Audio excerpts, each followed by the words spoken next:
Disney Magic began 125 miles northeast of here in Marceline, Missouri. KMBC 9's Jackson Kurtz. Of course, he's been in California, but he took that trip up to Marceline, Missouri, a place that still honors their favorite son.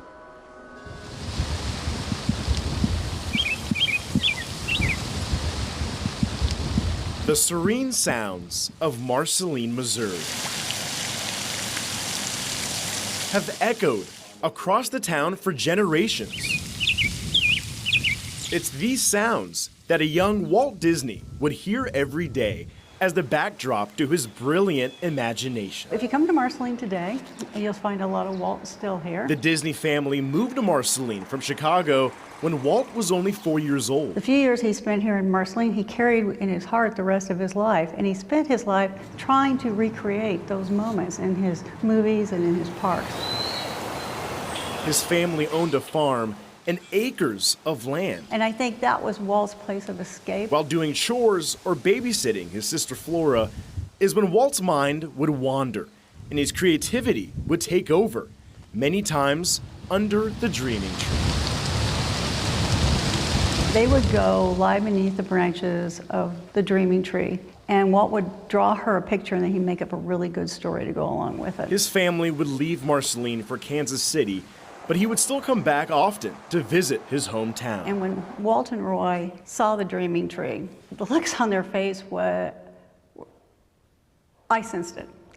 And Walt said, "It's still there." And visit with friends like Kay Mallin's family. I was really relaxed around Walt because we saw him quite often. He would ask my opinion on things, and I always felt like that my opinion mattered.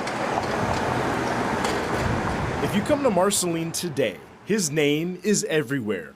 There's the Walt Disney Post Office, Disney's Family Farm, the original Main Street USA, the inspiration for Main Street in Disneyland, and the Walt Disney Hometown Museum, full of family history, memorabilia, and pride, ready to inspire all who enter. It makes us so happy when people come and they get us, and then they walk around and they get the same feeling that Walt had as a child in Marceline. Walt never left Marceline, and Marceline never ever left Walt. From Marceline, Jackson Kurtz, KMBC 9 News. Well, that's for sure. Yeah. Now, while Jackson Kurtz was in Southern California, he saw several parts of the Disney studio that he just couldn't fit into the show, like the Legends Plaza Walk of Fame, Walt's iconic barn, and a very Instagrammable street sign from the 40s. And you can find all of these stories right now at KMBC.com.